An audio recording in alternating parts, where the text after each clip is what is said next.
Ayan, so recording na. Okay, so magandang araw sa inyong lahat na nakikinig at nanonood dito sa ating talakayan sa mga oras na ito. No?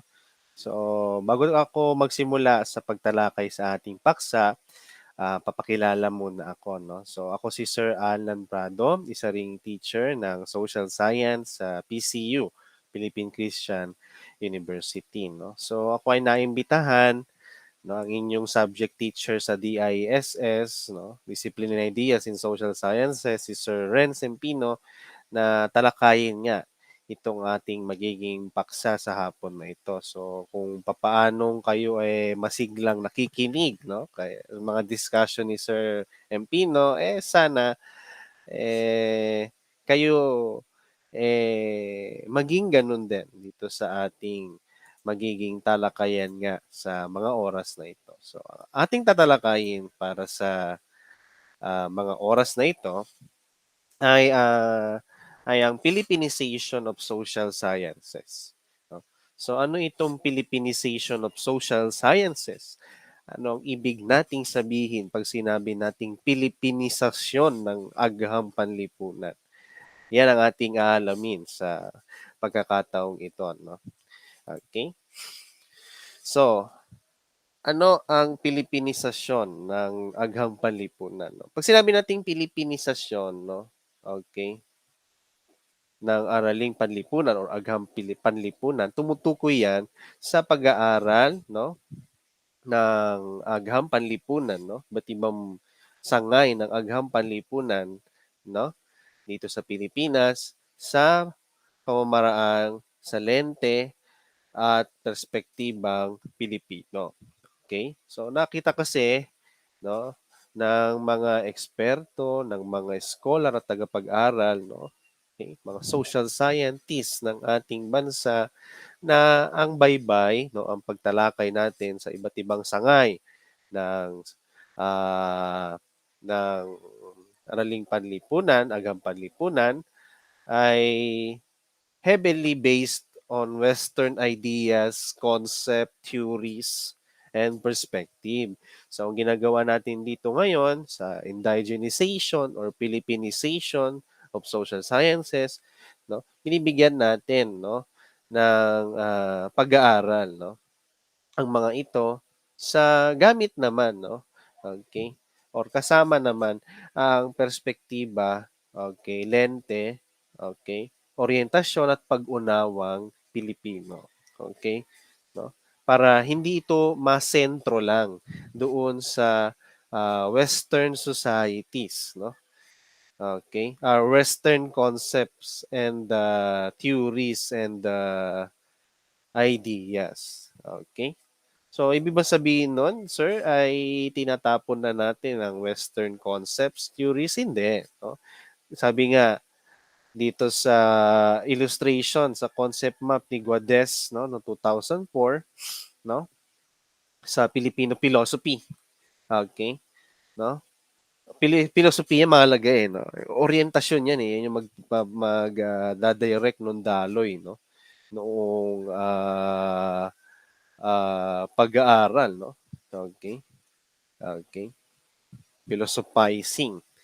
Inilalangkapan lang natin ng perspektibang Pilipino, no? Kasi nga ang nakita nitong mga scholar natin, mamaya mababanggit natin, no? Sino-sino itong mga nag-institute ng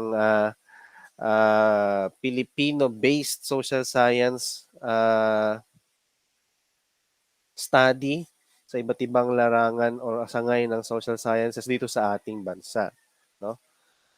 Okay? Para maging buo yung talakayan, no? Okay, nung pag-aaral ng lipunan at kulturang Pilipino. Okay? No? Kasi ang ating pananaw, pag ganyan ang ating ginawa, okay, no, mas mabibigyang tingkad nito yung ating self-determination, pagsasarili, no?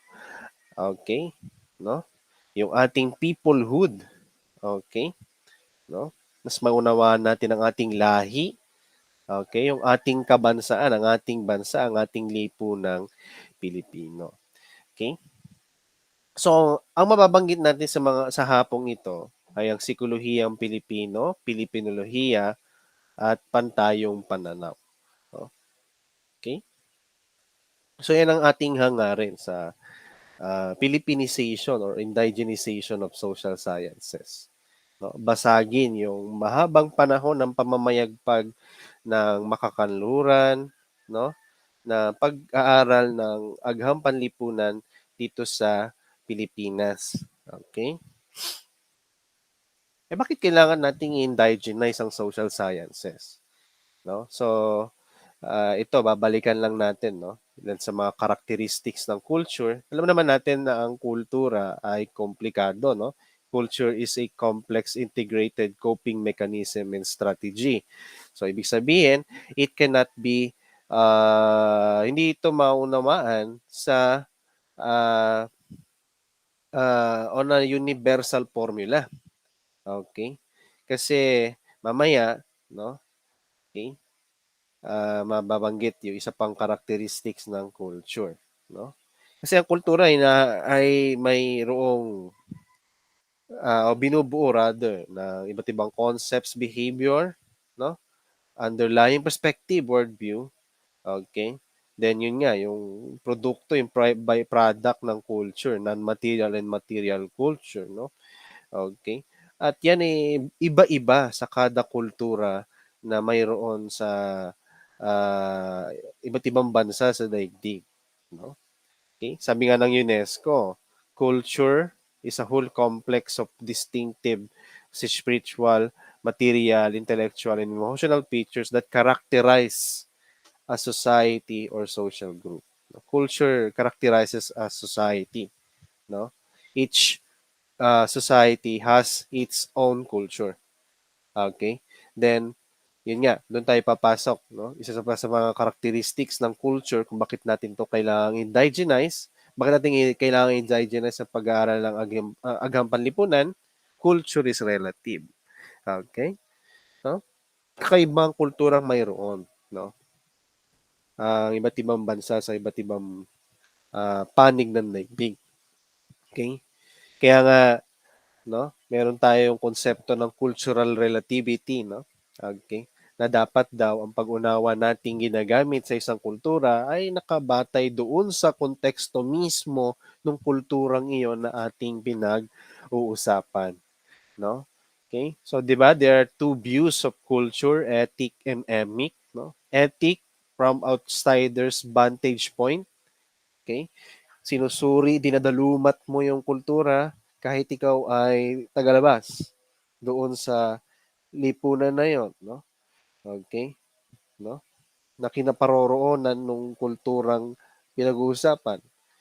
Okay? At yung isa naman ay yung emic. Ikaw ay insider, no? Kabilang ka doon sa lipunan na yon na kinapaparoonan noong kulturang pinag-uusapan. Okay? Doon daw tayo dapat sa emic, no? Para mas maintindihan natin ang kultura, no? Unawain natin ang kulturang pinag-uusapan, no? Sa konteksto ng kulturang pinag-uusapan. Okay? Okay. Hindi gamit ang pamantayan o o karakteristik ng iba pang kultura. Okay? No? So dapat emic. Okay? Kaya 'yun, no? Ito yung pinakadahilan kung bakit kailangang indigenize ang social science, no? Ang kultura ay relative, no? Okay, let me give you a specific example dito sa screen, no? Dito sa inyong harapan ngayon, yung tingi culture na meron tayo, no? Okay? Na kinonceptualize ni Nick Joaquin, no? Ang isa sa mga national artist for literature ng ating bansa, no? So meron tayong tingi culture, no? Actually, ito yung isa sa mga kinagugulat, ikinaka-shock ng mga banyaga sa atin, no? Meron tayong kultura ng pagbili ng tingi, no? Okay? Tinging sabon, shampoo, ano pa ba, mantika, pati tawas, nakasashay, asin, ano pa, paminta, no? Tingi. 'no? Sa bus nung wala pang COVID, nakabalot na pugo, itlog, tingi culture at kadalasan itong mga tingi goods na ito ay binibili natin sa sari-sari or variety store. Okay? So, yan ay atin eh, no? Unique yan sa atin. Ngayon, kung ating pag-aaralan yan, gusto nating pag-aaralan yung bahagi na ng ating kultura, anong dapat nating maging orientasyon o emic, no? Ano ang dapat nating maging gamiting konteksto o yung konteksto ng ating kultura sapagkat tayo, no, ng ating lipunan sapagkat tayo mismo yung gumagawa ng pinag-uusapang kultura eh, no? Kaya napakahalaga na indigenize natin ang social sciences, no? Para nang sa ganun mabuo, no? Okay? Mas maging makatas, no? Ika nga, yung ating pag-aaral ng agham panlipunan, ng ating lipunan. Okay? No? Ayan. Okay? Ayan. So, sisimulan natin ngayon sa Psikolohiyang Pilipinas sa psychology. No? So, ang nag-institute ng Filipino-based no? uh, psychological analysis sa ating bansa, no? Okay? Ay itong si Dr. Virgilio G. Enriquez. Okay, Virgilio Enriquez, hindi Virgilio Almario, ha? Iba 'yon. Okay. So, Father of Psikolohiya ang Pilipino. So, yun nga, no? Tulad ng inyong, ng obvious nga, ang gusto nating makita dito, okay, matumbok dito, pag-aralan natin ang gawi, paraan, pag-iisip ng mga Pilipino gamit ang orientasyon at perspektibang Pilipino. Okay, no? Digenize natin ang Filipino psychology. Kasi nakita ni Dr. Virgilio Enriquez, namamayani nga ang paggamit ng Western-based psychological concept, theories dito sa ating bansa, no? Kaya every time makakarinig ako ng topic about sa psychology dito sa ating bansa, lagi ko narinig, Sigmund Freud. Okay. No? Walang, wala kang mabanggit na ah, wala kang marinig na Pilipino eh. No? Okay. At yun yung ating sinusubukang sagutin, bigyang solusyon sa psikolohiyang Pilipino sa naging pangunguna nga ni Dr. Enriquez. Okay. No? Ayan, no? Kasi ang pananaw sa ganoong pagtalakay ng psikolohiya nakabatay heavily no sa Western concept ay kolonyal, no? Okay? No? Ayan. At sinasabi rin na ang pagkaka-devise nitong psikolohiyang Pilipino ay sagot no doon sa cultural divide na namayani o namuo dito sa ating bansa no. Especially panahon pa lang ng mga ilustrado no, silang nakapag-aral sa ibang bansa no. Okay? Di maiwasan na ang kanilang maging perspektiba ay kumiling no sa kanluran no. At yun yung ating hindi lang mga ilustrado no, iba pang mga sumunod na henerasyon ng mga scholar na Pilipino, okay? No? Mabatay sa kanluraning kaisipan. At yun yung yung gustong sagutin at bigyang lunas ni Dr. Enriquez kaya niya binuo ang psikolohiyang Pilipino. Okay? So tulad ng ating naging paglilinaw kanina, hindi natin sinasantabi ang sina Sigmund Freud. No? Okay? No? Kumbaga, ang ginagawa lang natin dito, nilalangkapan lang natin ang ating perspektiba, no? Base nga dito sa graphic or concept map na nasa inyong mga screen ni Clemente noong 2011 doon sa kanyang empirical analysis of research trends in the Philippine Journal of Psychology. No? Okay? Paano mabubuo ang sakiloyang Pilipino? Ayan. No? Hindi natin sinasantabi. No? Hindi man tayo sarado, hindi man tayo absolutist. No? Okay? Nilalangkapan lang natin ng perspektibang makapilipino. Okay? Orientasyong Pilipino. Okay? No? Para nang sa gayon, ayan, no? magkaroon tayo ng sikolohiyang Pilipino, no? Okay, kung saan ang teorya na nga, perspektiba, no, kaisipan, nakabatay sa Pilipino, hindi na lamang sa mga pangkaluraning kaisipan, no? Okay? Yan, gasgas na gasgas lagi Sigmund Freud, no? Okay? So, isa sa mga pinakaginamit ng Dr. Enriquez sa paglalatag ng sikolohiyang Pilipino sa pag-alam sa sikolohiyang Pilipino, sikolohiyang mayroon ng mga Pilipino ay ang lengguwahe, no? Para sa kanya, ang lengguwahe ang pinakamabisang kaparaanan, no, for the identification of the or and rather rediscovery of indigenous concept of the Filipino psychology. Okay? No? Ayan, no? Sa Filipino language, ano? The most appropriate medium or language for the expression of the Philippine realities, together with the development of scientific literature that embodies the psychology of the Filipino people. No? Symbolic culture, no? Ang lengguwahe. Okay? No? So, very obvious, no? On that part kung bakit ang lengguwahe ang pinakamabisang paraan para malaman ang sikolohiyang mayroon ng isang lipunan sa ating ang kaso ang Pilipinas, no? Okay? No?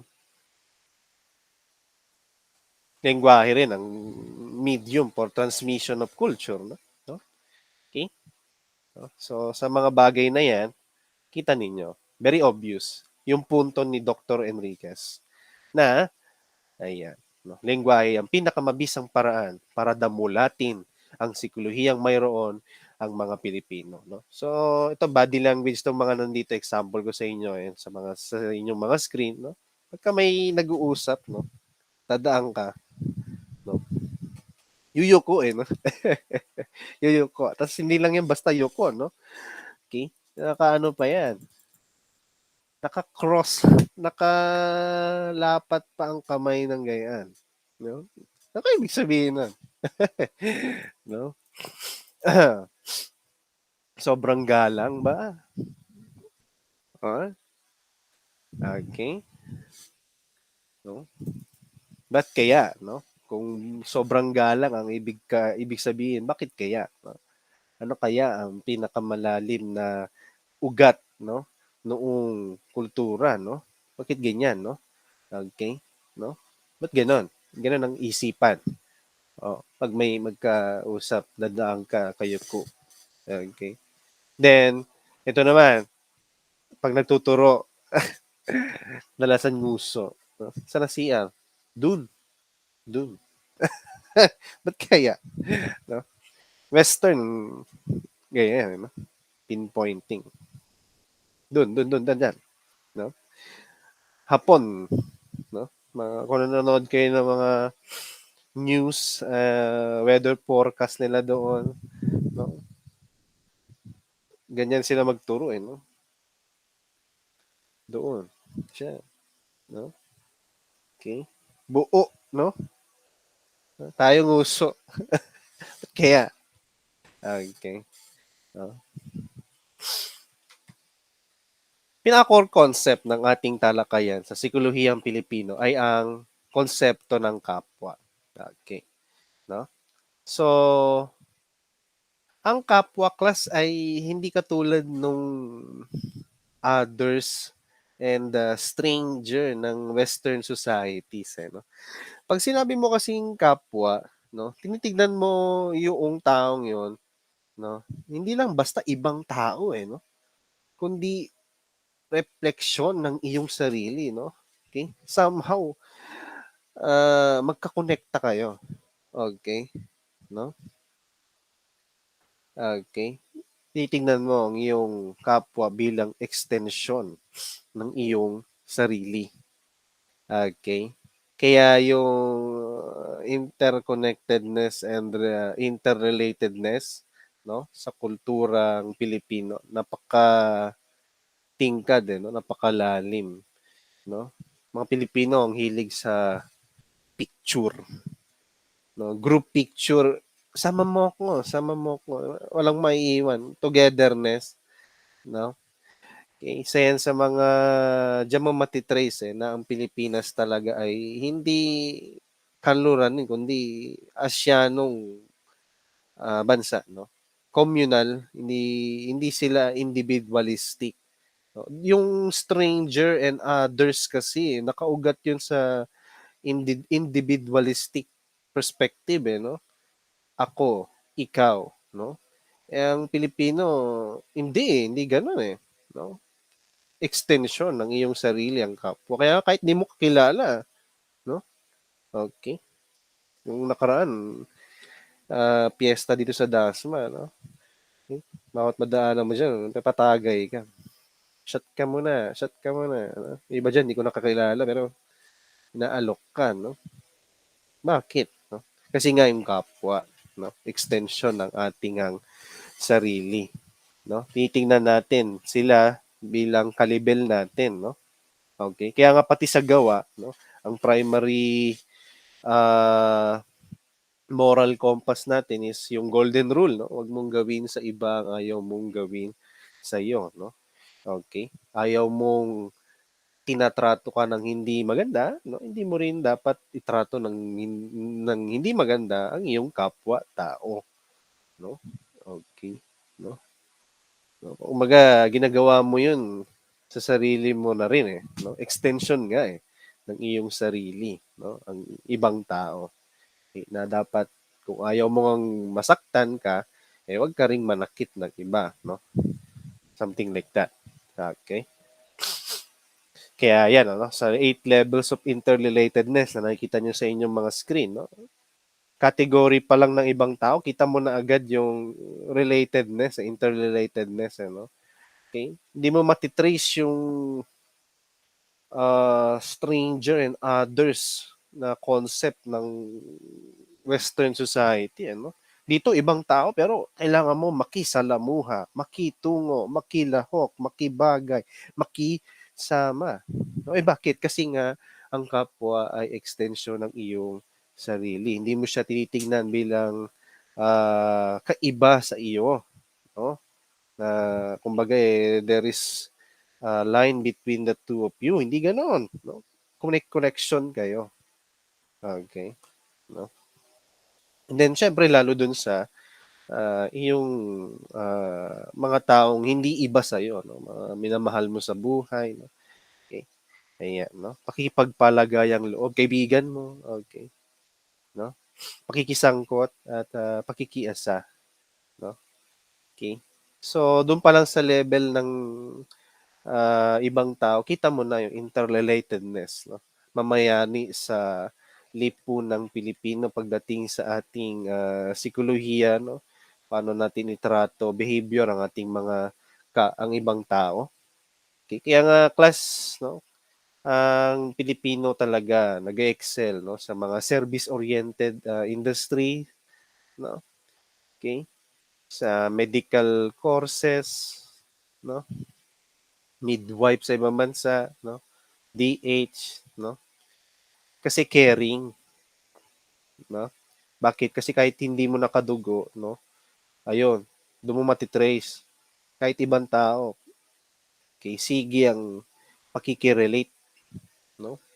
Kasi nga para sa iyo, hindi yan ibang tao na katulad nung sa stranger and others ng Western society. Extension sila ng iyong sarili na dapat mong itrato ng mabuti, no? Kung ayaw mong hindi ka itrato ng mabuti, no? Okay? Yan. So, ang susunod naman ay ang Pilipinolohiya, no? Okay? So, ang nag-institute naman nito sa ating bansa ay si Dr. Prospero R. Cobar, no? So, tinaguri ang Father of Filipinology, no? Si Dr. Virgilio Enriquez, hindi Almario, iba 'yan. Father of Psikolohiyang Pilipino. Ito naman ng Pilipinolohiya, no? Si Dr. Prospero Cobar. Excuse me. Ayan. So, ano naman ang ating ano naman ang hangarin ng Pilipinolohiya, no? Pag-aralan, no, damulatin ang pagkataong Pilipino, no, sa konteksto ng kultura, kaisipan at lipunang Pilipino. Ayan, no? Okay? Ayan, no? Including its language and the different forms of its different forms of art, no? Okay. Music, visual arts, sculpture, dances, architecture, drama, literature, film, philosophy, and religion as part of culture in order to show, no?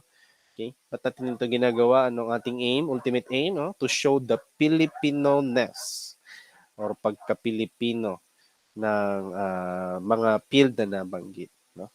Okay? Mas maunawa natin ano ang konsepto sa likod ng pagkataong Pilipino. According kay Dr. Cobar, no, magkaiba ang pagkatao at katauhan. Kaya ang ginagamit niyang kadalasang salita ay pagkataong Pilipino, no? Or Filipino personhood other than katauhan. Pag sinabi mo daw kasing katauhan, no, yung ang inilapi mo sa salitang ugat ay yung kahan, no? Yun daw ay abstract, no? Kaisipang basal.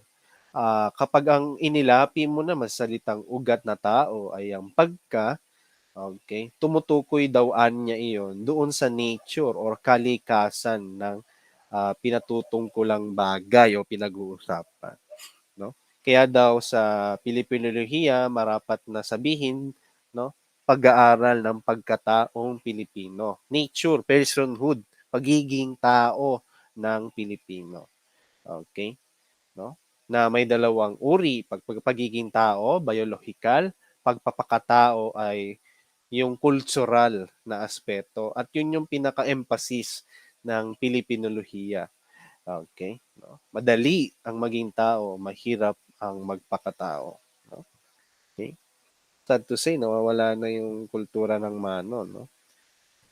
Okay?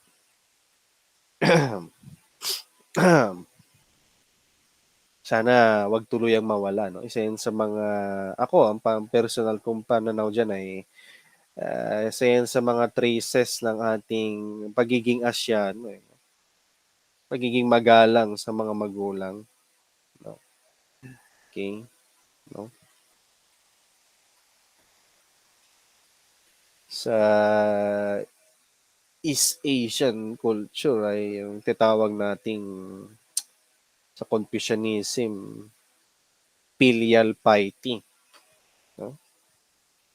Yeah. Ay, naulit. Ayan, no? So, kaalamang bayang dalumat ng pagkataong Pilipino. So, ito yung pamamaraan, metodo na inilatag ni Dr. Cobar para alamin nga ang pagkataong Pilipino. No? Okay? So, paano natin alamin ang pagkataong Pilipino or Filipino personhood? Gamitin natin ang kultura, paniniwala, no? Mga beliefs, practices, no? Cultural practices, no? Kasama na yung folk knowledge ng ating lahi, ng ating lipunan, ng ating bansa. Okay? No?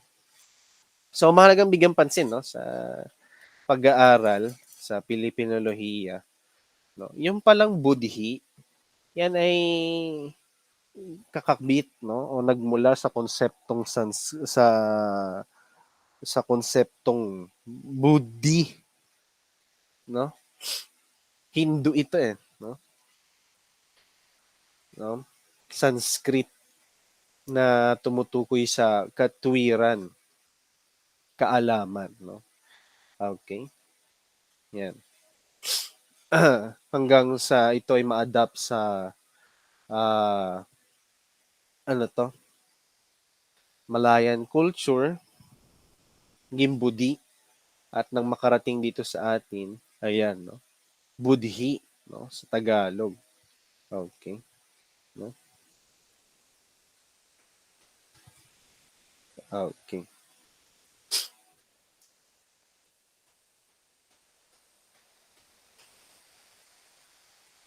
Ayan. Ang pinaka-core concept naman ng Pilipinolohiya ay yung metapora ng katawan at banga, no? Okay? Sa madaling sabi, no? inihahalin tulad ng pagkataong Pilipino sa isang banga, no, na may loob, may labas, may loob at saka may lalim, no? Okay? So, dito papasok ngayon yung tinatawag ni Dr. Cobar na theory, no? Teorya ng tambalan ng loob at labas. No? May tambalan ng loob at labas. Okay? No? Para ipaliwanag ang pagkataong Pilipino. At ito ay may iba't ibang bahagi na nakabase sa iba't ibang bahagi ng katawan, no? Okay? Una ang mukha, no? Face, ang katambal sa looban ay ang isipan. Pangalawa ang chest, dibdib. Ang katambal sa loob ay puso. Ang tiyan or belly, ang katambal naman sa loob ay guts or bituka. Ang ikaapat naman ay sikmura, no? Ay ang katambal naman sa loob ay ang atay or liver. At ang lalim ng pagkatao, no? Banga nga raw parang banga, no? Ay nandoon ang kaluluwa at saka ang budhi, no? Okay? Pangkaraniwang tumutukoy sa konsyensya, no? Yun yung napaistap ako kanina, yun yung niisip ko. Konsyensya, no? Okay. Moral compass ng isang tao. Okay. No? Sa gabay ng kanyang kaluluwa, no? Okay. At saka nung budhi, no? Okay. So, paano 'yun, no? Parang ang lalim, no? Pero basic lang siya kung tutuusin, no? Ayan. Ang katawan ng tao ay parang isang banga. Ang banga ay may labas, loob at lalim. Gayon din naman ang kaluluwa ng tao. No? Sisidlan na banga, ang laman nito ay kaluluwa. Sa ilalim, tumatahan ng kaluluwa, kaniig ang budhi. No? Ang pagsasama ng kaluluwa at binhi, no? Doon sa lalim, no? Ang siyang gumagabay doon sa lahat na struktura ng katawan, mula loob hanggang labas. No? Kaya nga moral compass, no, ng isang tao, yung budhi at kaluluwa, no. Okay? Ayan. So, isa-isay natin, no? Mukha at isipan, no? Sa mukha, nasasalamin ng samot-saring karanasan. Okay? No? Dito sa ating mga halimbawa, nasa inyong mga screen, pag malapad ang noo, no? Karaniwang tumutukoy daw according kay Dr. Kubat sa matalino, sa lubong ang kilay, matapang, galit, mainitin ang ulo, no? Okay? Malagkit ang tingin, may pag-ibig na ipinararating. Ah, nakatutunaw na tingin, tinging may tangka.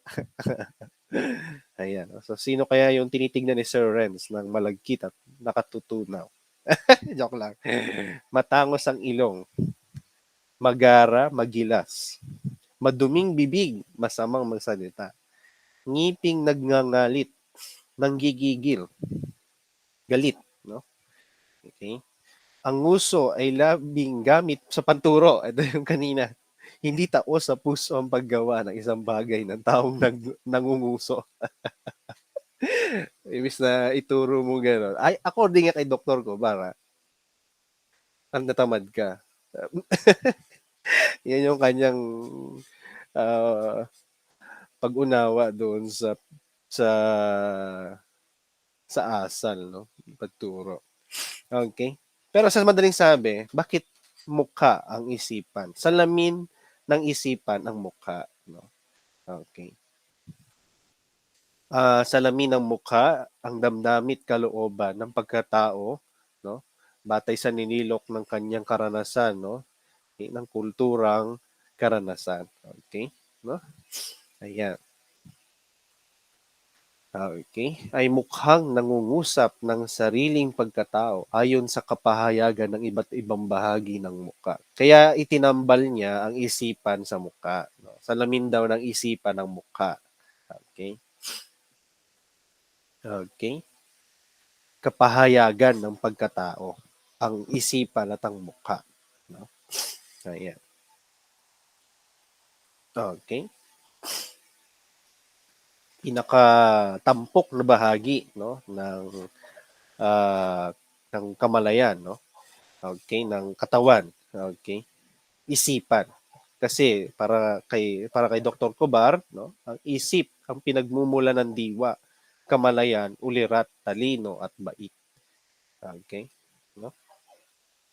Next, ang dibdib at puso. Okay, no? Sa Western society, ang puso ay kadalasang iniuugnay sa buhay. Pagka sinaksak mo nga ang puso, no? Okay, mamamatay. Si Dracula, sinaksak sa puso. Vampira, okay, namatay. No? Dito sa atin, ang hindi ganon, no? Ang buhay ay nakaugnay, no, sa kaluluwa at sa hininga. Okay. Kaiba doon sa Western society na sa puso. Okay. Eh bakit damdamin? Bakit puso? No? Dibdib at puso. Okay. Ang puso, ang damdamin, no? Ang nagpapakita ng uri ng pagkatao, no? Base sa mga salitang matabang puso, pusong bato, walang puso, mahabaging puso, no? Okay? Doon naman niya inuugat yon yung uri ng pagkataong mayroon ng isang Pilipino, no? Okay? Kaya pandaman ng damdamin ng dibdib. Kaya nga may salitang dibdiban, maluwat na dibdib, masikip ang dibdib, at mababang dibdib. No? Okay? Sa kabuuan nga, dibdib at puso, ang tambalang puso at dibdib ay ang nagpapakita kung anong uring ng pagkataong mayroon ng isang tao. Okay? Yeah. No? Kaya puso ng diwang Pilipino, pusong Pinoy, no? GMA7, buong puso para sa Pilipino. Okay. No? Okay. Buong puso. Sabi, ay ibig sabihin, no? Okay. Buong pagpapagal at buong sikap, no, na pagbibigay ng serbisyo para sa mga Pilipino. Okay, no? Ang dibdib at puso ang kapahayagan ng uri ng pagkatao. Nagpapahayag ng uri ng pagkataong mayroon ang isang Pilipino. Okay? Ang next naman ay tiyan at bituka. Ito very basic, no? Very easy to understand, no?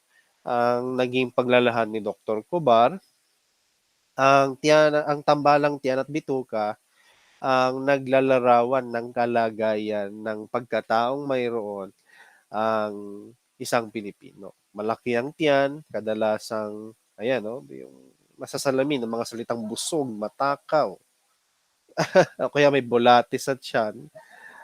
Okay, no? Mataba pero malnourished kasi may kakulangan sa nutrition, may bulate, no?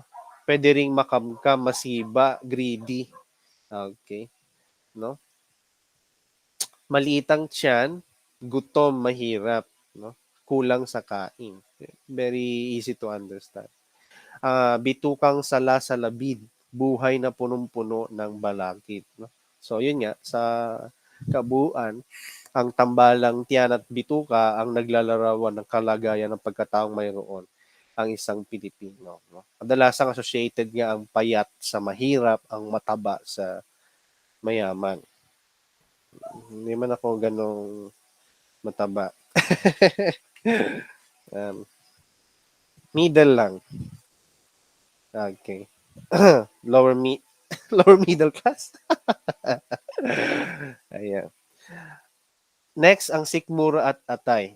No? Ang sikmura ay bahagi ng katawan, okay, na ginagamit na panantya ng damdamin o pag-iisip or kilos or gawa na isasagawa.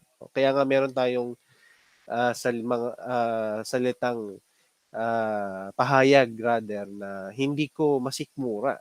Okay? Or sa mas makabagong kaparaanan, hindi ko matik. Kasi bakit hindi mo nakakita ka ng isang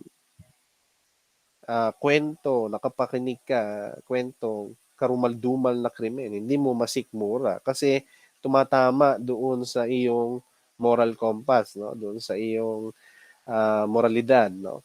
Okay? Sinasabi sa iyo na yan ay mali, no? Yan ay kakunde-konde na. Okay? No? Okay. No?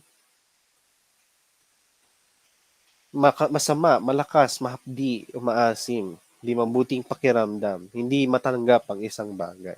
Hindi mo masikmura nga. Okay. Sa Biblia meron din yan, Roma Kapitulo 3, versikulo, okay. Ang kanilang pananalita ay hindi masikmura tulad ng bukas na libingan. No? Ang kanilang sinasabi, puro pandaraya. Ang mga salita nila ay parang kamandag ng ahas. Okay? No?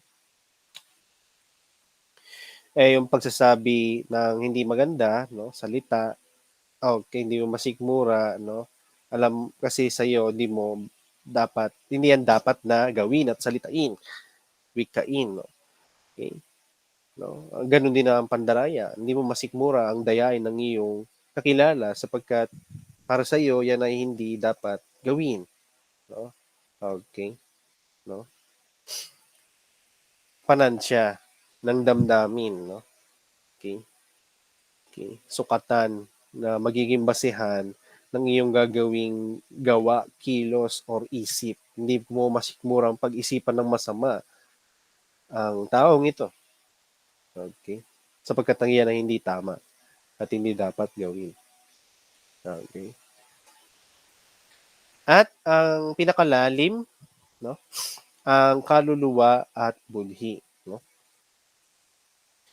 Okay. Ang pagkataong Pilipino sa konteksto ng kaluluwa ay may ilang tambalang kategorya.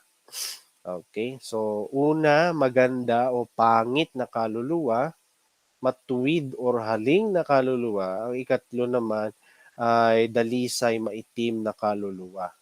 Ang budhi ay katambal ng kaluluwa. Kung ang kaluluwa ay siyang nagpapagalaw ng buhay, ang budhi naman ang siyang humusga sa buhay na naganap na. So, additional.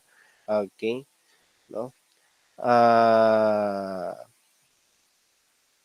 Basis ng iyong gagawin nga, ang budhi. Okay? Uusigin ka ng budhi kung ang iyong gigawa sa iyong pamumuhay, sa iyong buhay ay puro kasamaan. Okay?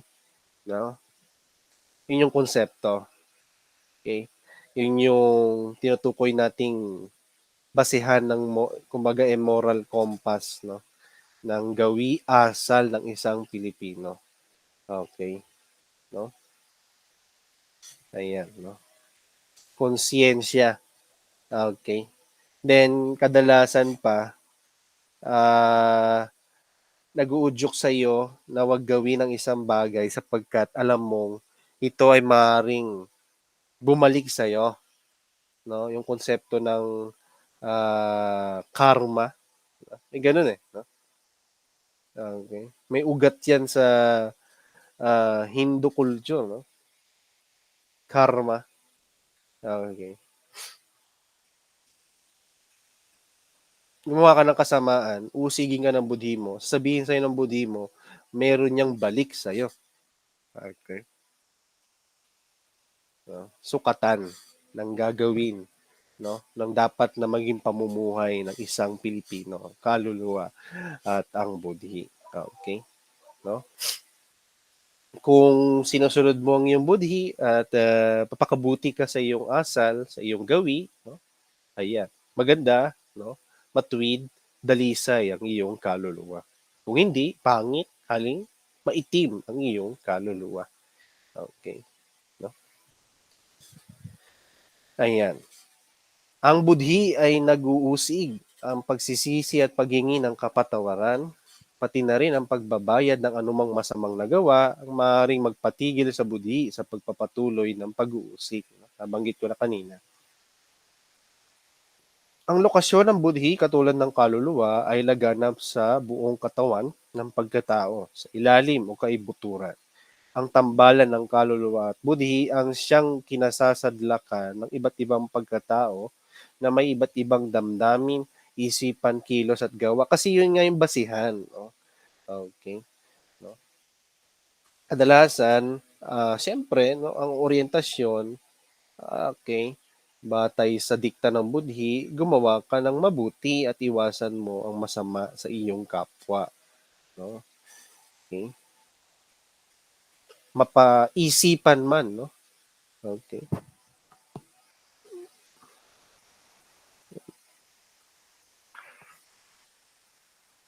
Masama magtanim ng masamang tinapay, no?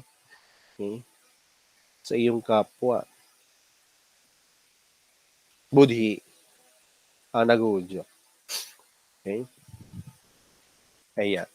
So, Pilipinolohiya. Susunod naman ay ang historiografiya or pagsasakasaysayan or kasaysayang Pilipino. So, ang nagpasimula naman ito sa ating bansa ay si Dr. Zeus A. Salazar. No? Of course, syempre, siya naman ang ama ng pantayong pananaw. No? Yun yung core idea, no? Core concept ng pagsasakasay o kasaysayang Pilipino, pagsasakasaysayang Pilipino. Okay? Sa amin kasi, hindi na natin itinutulad, no? Isinisalin sa history, sa, sa history ang salitang kasaysayan. No? Malalaman nyo sa parting ito kung bakit. No? Kaya pagsasakasaysayan, no? Ang ating napiling maging uh, gamiting salita sa itaas. No? Okay. A study of Philippine history using Filipino-based perspective. Okay? No? Ayan. Introduces a communication-based theoretical innovation in the study of Philippine historiography, no? Or yung pagsasakasaysayan nga. Okay? Ano ang layunin? Ano ang pinakalayunin, no? Okay? Magkaroon ng kabuuan ng paglalahad, no? Okay? Na magkaroon tayo ng buo, no? Okay? Mapagsamang pag-unawa sa ating kasaysayan, no? At ang magiging ang ekspektasyon nating ang maging bunga noon ay magkaroon tayong lahat ng kolektibong uh, tawag dito, mithiin, layunin para sa bansa. No? So, okay? Baka sinasabi dyan sa madaling sabi, unawain natin ang ating kasaysayan sa kabuuan sapagkat pag nabuo natin pag nagawa natin yon, ayan, yun ang mag-uudyok sa atin para uh, magkaroon, no, ng mas mataas na pakikisangkot, pakikibahagi, no, sa magiging kapalaran at ikabubuti nga ng ating bansa. Okay. No? So ano itong pantayong pananaw, no? Kung yun ang aim, no? At layunin. Well, ito ako, no? Kita nyo sa inyong screen, ayan. No, ito yung aking isang naging kasamahan din namin ni Sir Impino dito sa PCU. Though nag-public na siya, no? Si Sir Paulo Aranja, no? So nagkaroon kami ng pagkakataon na magkaroon ng picture kay Dr. Salazar, no? Sa Enchanted Kingdom nung ano ba 'to? Teachers Day 'to, eh, no? Teachers Day, no? So ano itong pantayong pananaw? Okay. So, ang tinutukoy lang ng pantayong pananaw, pagsasakasaysayan, no? Sa nakaraan, no? Sa pamamaraang organiko, culture-based at inklusibo. Kasi nga tulad ng mga nauna na nating branches ng social science, no? Okay, yung sa psikolohiya, sa Pilipinolohiya, ang nakita nga heavily western based, no? So ngayon naghahanap tayo ng historiografiya, no? Okay. Though personally mas gusto ko yung pagsasakasaysayan sa salita na pamamaraan sa lente orientasyon perspektibang Pilipino, no? Sa ganyang kasing pamamaraan mas magiging organiko, culture-based, inklusibo ang paglalahad ng kasaysayan, no? Okay, inugat nila ang konsepto ng pantayong pananaw sa salitang kasaysayan, no? Okay? Na kasaysayan, saysay. Okay? Then, yung saysay na salita ay maiuugat o maikokonekta mo sa salitang salaysay. Okay? Na ang sinasabi natin dito, ang narration of history, no? Or historiografiya nga, dapat, ang paglalahad ng kasaysayan ay dapat na nakabatay sa saysay ng mga salaysay, no? Okay? No? Sa paraang ginagamit mo ang sariling wika, okay? Okay. Dahil ang paggamit sa sariling wika ay pagpapatingkad, no, ng ating pagsasarili o ng ating kasarilan. Okay. Ginamit ang tayo, no, bilang theoretical basis ng perspective, pantayong pananaw, no? Anong ibig sabihin pantayo or tayo? Okay. For us perspective. Inilalahad natin ang kasaysayan sa lente at perspektibang Pilipino. Okay? At sa paraang ginagamit natin ang ating sariling wika. Pinag-uusapan natin ang ating kasaysayan, no? Okay, gamit ang ating sariling wika. No? Sa ganung paraan, no, mas magkakaroon ng saysay ang ayan, pagsasalaysay. Okay? Ito yung sinasabi ko kanina kung bakit actually magkaiba ang konsepto ng history at kasaysayan. Ang history kasi class is ito yung western based, no? At common knowledge nyo pag sinabing history, no? Narration of chronological narration of past events based on written record, no? Document, archival, no? Sa na kung tutusin ay kaiba sa kasaysayan, no? Okay? May dalawang kahulugan, no? Okay? Kasi ang salitang ugat ng kasaysayan ay saysay. Isang salaysay ay kwento, pangalawa, kahulugan, katuturan, kabuluhan at kahalagahan, no? Okay? Ano yung saysay noong pagsasalaysay? Doon sa taong pinatutungkulan mo ng pagsasalaysay. Okay? So sa madaling sabi, class, ang pantayong pananaw ay kaiba sa history in a sense na hindi ito pure narration of past events, no? Okay? Na nakabase sa documents and archival, no? Sa makatwid, ang ang pantayong ang kasaysayan ay pagsasalaysay, no? Na organiko, inklusibo, culture based, no? Kasi bukod sa documents and archive, no, ay humahanap tayo ng alternative source, no. Ito nga yung naging discussion ko sa contemporary Philippine arts, no. Okay? Halimbawa ay ang sining bayan, no. Ginagamit natin 'yan para ugatin ang damulatin ng ating kasaysayan, no? O hindi naman tayo sarado syempre tulad nung paglilinaw kanina pa, no? Doon sa traditional understanding ng history, no? Ang sinasabi lang natin dito, unang-una, dapat culture-based, organic, inclusive ang kasaysayan, no?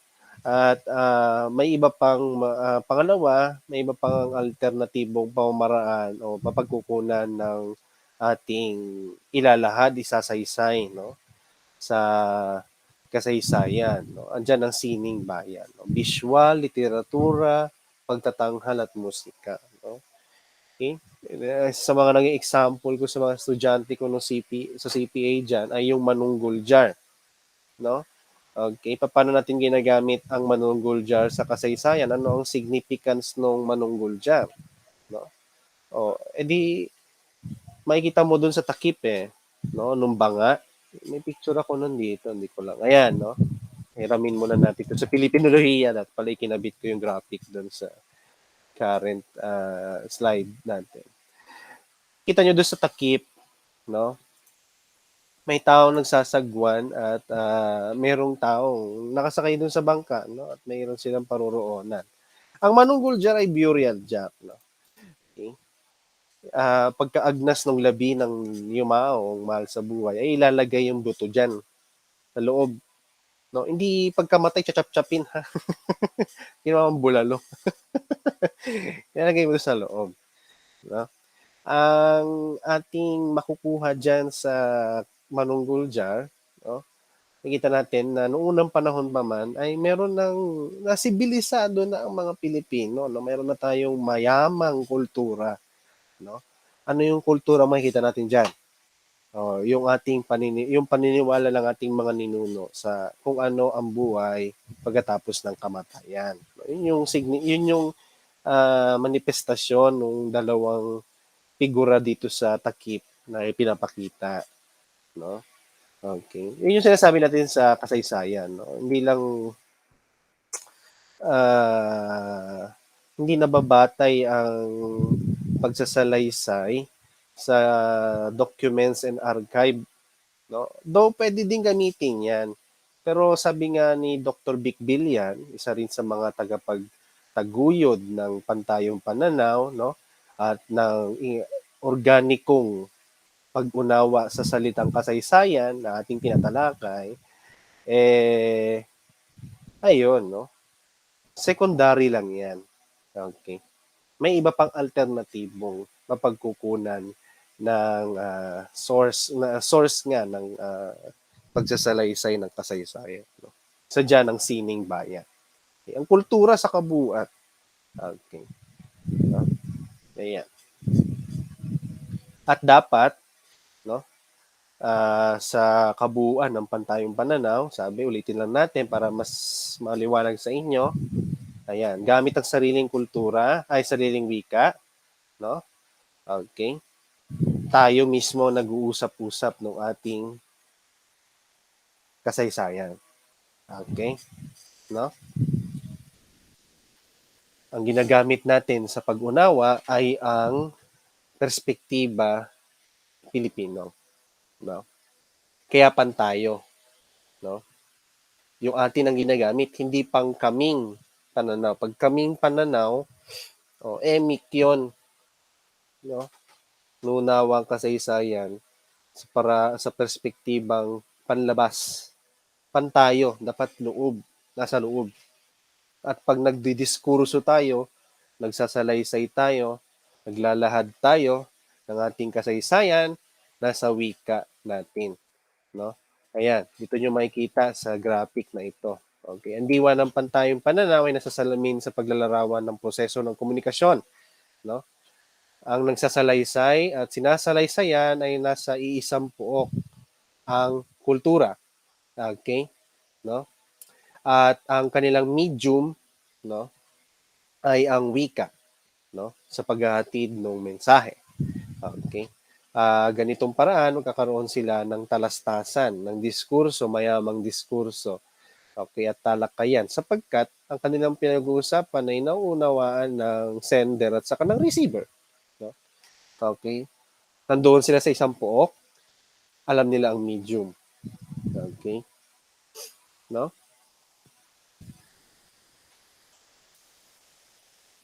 Nag-ugat ang pagbaybay ng pantayong pananaw, no, sa mahabang kasaysayan ng historiografiya sa ating bansa na nakaugat sa panlabas na perspektiba, no?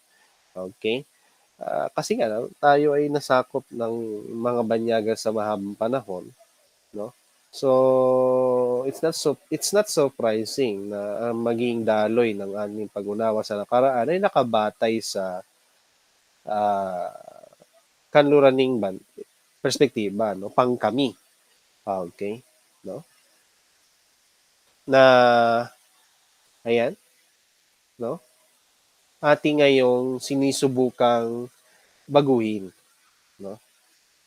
sa pamamagitan ng gabay, no, ng ah, Rebolusyong Pilipino, no, noong 1896. Okay, no? Unawain at damulatin natin ang kasaysayan ng ating lipunan, ng ating nakaraan sa ating perspektiba. Okay, no? Ginagamit natin ang kultura, no? Okay? Ang wika, no?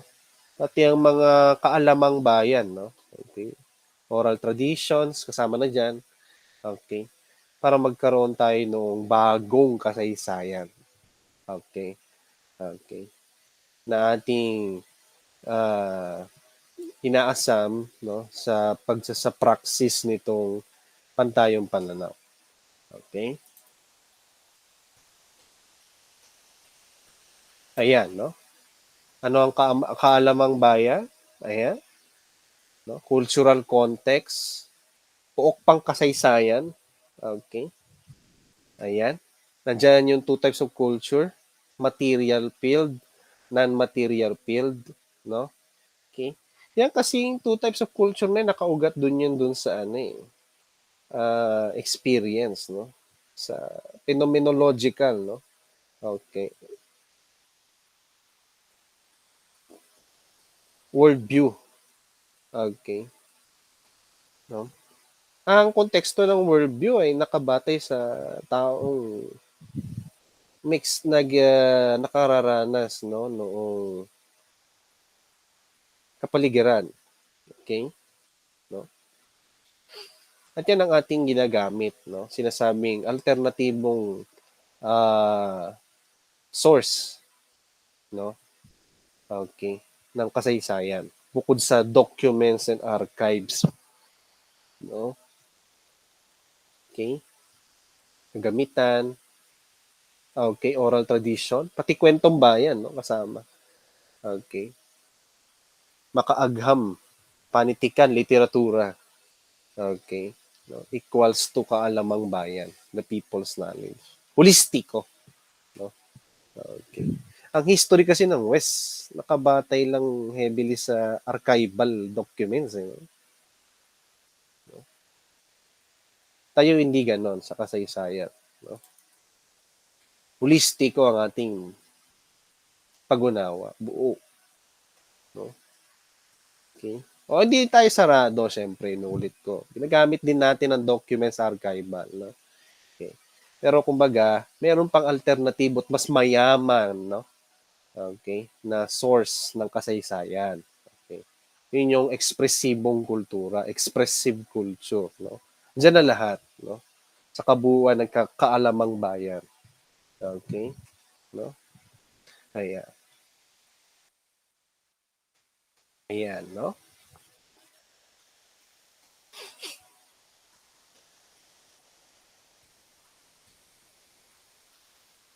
Nakaugat sa kultura, ang medyo may ang lengguwahe ay ang wika Pilipino.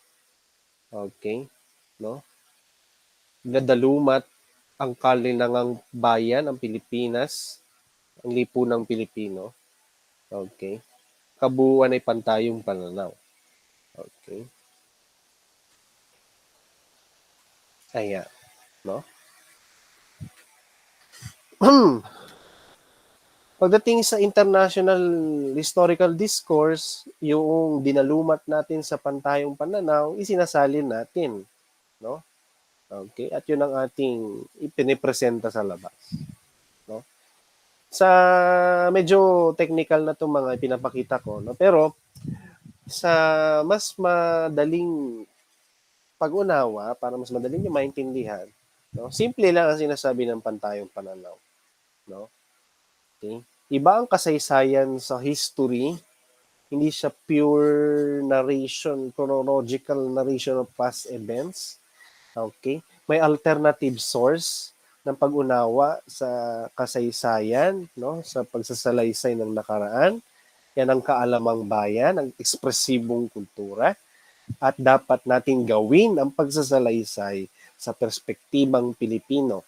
gamit ang kulturang Pilipino, ekspresibong kultura, binanggit ko na, at ang wikang Pilipino. Okay? No? At sa konteksto ng international historical discourse nga, isalin mo lang yon dinalumat na yon sa pantayong pananaw. Iharap mo sa international field. Yon. Ang history, Filipino history or kasaysayan, no? Sa konteksto ng historical discourse on the international level. Okay?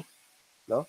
So, yun din, tulad na rin ng mga nauna nating ninalakay kanina, ang ating ninanais sa pantayong pananaw ay, ayan, no? Gamutin yung cultural divide, no? Okay? Na mayroon sa ating bansa. Sapagkat kadalas, ang mga dokumento, bakit natin sinasabing hindi lang dapat sa dokumento nakasalig ang maging pagsalaysay ng kasaysayan? Sapagkat sa kasaysayan, alam naman natin na ang mga dokumento, no, ng nakaraan ay sinulat ng mga mayayaman at kolonisador. Okay? No? Okay. Well, sa Amerika may nagtangka na rin ito, no? A People's History, no? Si Howard Zinn. Pero syempre, American history naman 'yon. Dito naman sa atin, sa pantayong pananaw, kasaysayang Pilipino. Okay? No? Ayan. Ang ating pananaw at pag-unawa, pag ginawa natin ng ganitong historiografiya o pagsasakasaysayan, o magagamot natin yung ating cultural fragmentation. Kasi nga, well, hanggang ngayon naman, no, mula sa kasaysayan ng nakaraan hanggang sa kasalukuyan, kita mo yung cultural divide pagdating sa mayaman at mahirap, no? Okay? Na nagiging hindrance ng ating common action. Okay? Kasi walang cultural identity, no? Okay? Yun ang nais ng pantayong pananaw. Mas buong pagdalumat sa kasaysayan para lang sa gayon, ito yung maging basehan ng ating kolektibong pakikiambag para sa bansa. Okay? No? Ayan. National unity. Okay. Hindi hindi nakaraan ng iilan, ng kung sino man, okay, ng lahat. Okay? Pantayong pananaw. Okay? Ayan. At hanggang diyan natatapos ang ating talakayan. Ayan, no? So, ulitin ko lang, no? Philippinization of Social Sciences, tatlong bagay. Psikolohiyang Pilipino, okay? Pilipinolohiya, at sa kasaysayan Pilipino, pagsasakasaysayan, historiografiya, ang pantayong pananaw. Okay? So, I hope naintindihan ninyo ang ating talakayan sa mga oras na ito, sa araw na ito. At sana tinapos ninyo, no? Okay. At ayan, maraming salamat sa pakikinig.